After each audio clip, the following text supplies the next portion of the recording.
스위스 산에 올라가서도 고스톱을 친다든지, 도박꾼들이 찾아와가지고 하늘이 낸 기술이다 저게. 귀신의 지혜다 지금. 놀이의 왕자가 되죠.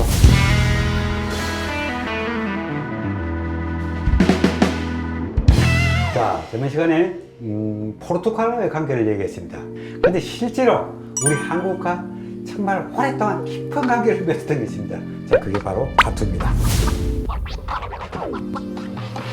화투는 그야말로 꽃의 전쟁입니다.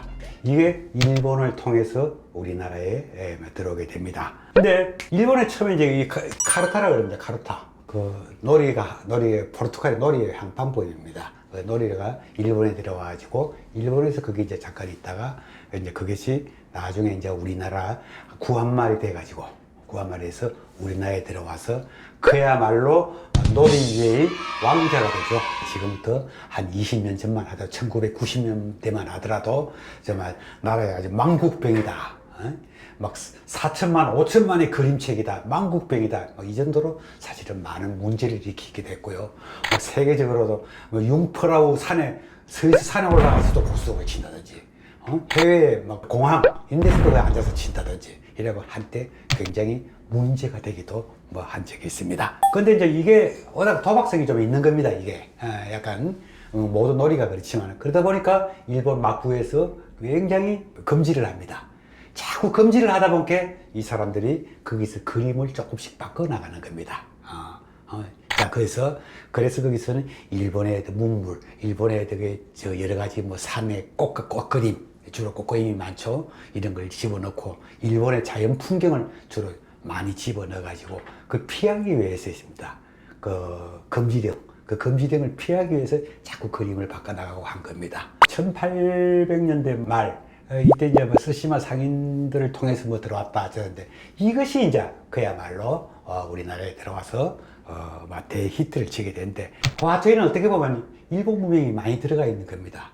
그리고 그 화투가 우리나라에 그대로 들어온 게 아니라 옛날에 일본 자체에서도 화투 그림을 조금씩 그 금지를 피하기 위해 바꿔나갔지만은 사실은 해방 이후부터 우리나라에서도 외색을 뺀다 이래가지고 사실 일본의 화투를 많이 바꿔놓은 겁니다. 지금 우리나라에 보이는 게 12패가 있는데 1월부터 다 있습니다. 그게 풍경이죠. 근데 우리는 B라고 합니다. 자, 일본 화투와 우리하고 이제 가장 큰 차이가 뭐였냐면 11월, 12월이 서로 바뀌어 있다는 겁니다. 12월은 우리는 이 얘기를 제일 그 12월 마지막으로 했는데 일본에는 오동. 자, 오동나무에서 여러분은 자꾸 그 11월 때 그걸 보면 똥 그러는 게 뭐 똥 먹었다, 뭐 똥을 어떻게 했다 이게 똥인데 바로 오동나무를 얘기하는 겁니다. 오동입니다. 자, 그러면 그 오동 밑에 이렇게 닭처럼 보이는 게 있죠. 그게 바로 봉황입니다. 원래부터 동양에서는 그렇게 있죠. 봉황은 아무데나 앉지를 않아요. 반드시 오동나무에만 앉는다, 깃든다는 겁니다. 그래서 그게 그 동입니다. 12월은 이제 B인데, 그럼 여러분들이 그 화투 그러면 B에 이제 우산 쓰고 있는 영감님이 보일 겁니다. 그 영감님이 도대체 누구냐? 그 우리말로 읽으면 소야도풍이라 그럽니다. 소야도풍. 일본말로 이제 읽으면은 오노노 도후라 그럽니다. 그다음에 또 훈독을 해가고 오노노 미치카지라고도 읽는데 이 사람입니다. 이 사람이 해연시대 때 유명한 서예가입니다. 뭐 한때는 그쪽에서 왕이지가 재생했다, 서예의 신이다, 막 이 정도로까지 아주 큰 이름을 날린 그 그림입니다. 그러면 그 옆에 보면 개구리가 보이죠. 그게 무슨 거냐? 하루는 다소 서예를 하다가 잘 안 돼가지고 비가 와서 산책을 하고 있다가 옆에 보니까 개구리가 한 마리 있어요. 그때 비가 오니까 뭐 물이 넘쳐 흘러가지고 개구리가 떠내려가게 됐어요. 근데 그 옆에 버드나무가 있습니다. 그 버드나무 가지 쪽에 뛰어오르려고 수없이 노력하는 겁니다. 그래서 그걸 한참 구경하고 있었어요.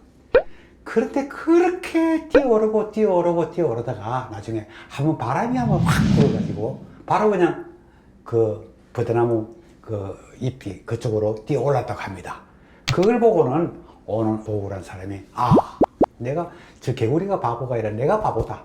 내가 저 개구리처럼 저렇게 끊임없이 한 노력을 해봤는가. 막 이렇게 해가지고 바로 막 그런 깨달음을 얻어서 그 뒤로 더 서예에 정진했다는 뭐 그런 얘기입니다. 근데 일본에서는 오동이 12월이고 비가 11월이 됩니다. 그런데 그건 이제 왜 그러냐면은 원래 오동나무가 일본어로 길이라고 합니다. 길이. 원래 길이라고 합니다. 근데 똑같은 길이가 끝이라는 뜻이 됩니다. 길이가 일본어로. 그래서 오동이를 갖다 길이라고 하기 때문에 이게 마지막이다. 이래가지고 요게 12월, 일본에서 12월이 됐습니다. 여러분 구가 뭐 있죠? 국화. 국화인 여러분 옆에 조그마한 뭐가 목순 숫자가 쓰여 있는 어떤 조건 뭐가 있습니다. 그게 술잔입니다. 그게 술잔입니다. 그런데 국화는 우리 한국에서는 하나의 뭐 인고의 상징, 아주 깊은 사색의 상징 이렇게 되어 있는데 일본에서는 이건 어찌 보면 술잔하고 관계가 많습니다. 왜? 원래 9월 9일 중량절 때 국화 잎을 따서 술을 마시고 하는 그런 풍습이 있었습니다. 그래서 이때는 일본에서 구라는 것은 무병장수를 아주 기원하는 그런 의미가 있었다고 합니다. 그래서 그게 국화입니다. 그래서 우리가 여러분들 그 고스톱을 치고 이래 뭐 하더라도 국화 그거는 좀 대접을 받죠. 뭐 예컨대 쌀피도 되고 뭐 다 되고 좀 대접을 잘 받는 겁니다. 그게 그 다음에는 이제 팔이 있습니다. 팔광이 있고 뭐 이러면. 근데 사실 원래 일본 그림은 밑에 억새밭입니다. 산이 아니에요. 억새밭입니다. 그 가을에 이제 음력 8월에 풍치를 나타내는 그 억새밭 그 풍경인데 우리나라에 가서는 그것이 산으로 됐습니다. 뭐 공산이라 그러고 그러죠. 그리고 저 하트에서 보면 4월달 흑살이라 그러죠. 흑살이. 그리고 7월 보면 돼지가 있죠. 돼지. 멧돼지입니다. 멧돼지가 있고 돼지가 있고 한데 사실은요 원래는 이 사자는 쌀이나무가 아니라 등이라고 등나무입니다. 등나무.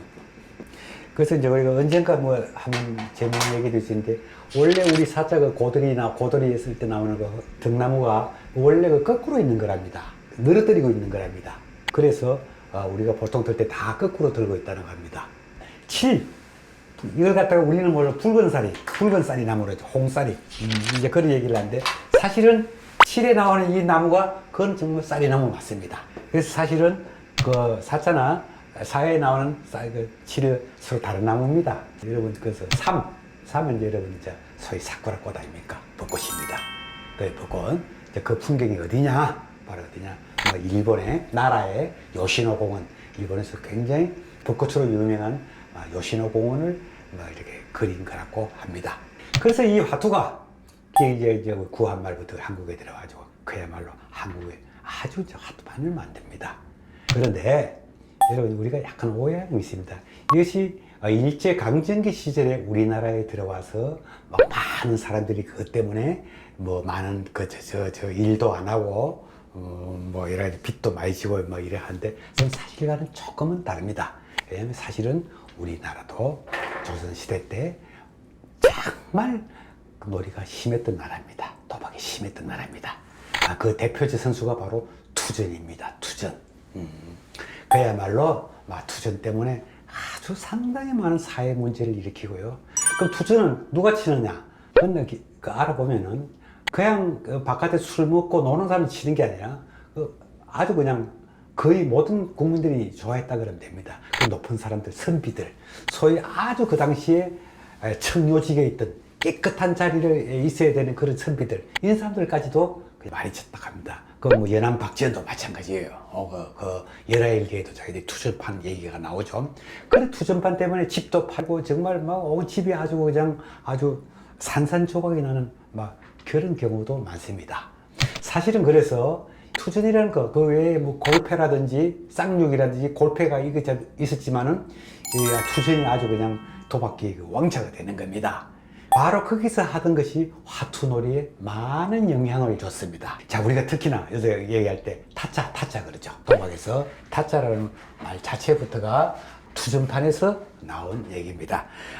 투전에 아주 잘한 사람, 고수, 최고 고수를 갖다가 타짜를 하는데 원래 타자입니다. 한자로는 타자인데 이게 좀 이제 된소리로 자꾸 바뀌다 보니까 타짜 그럽니다.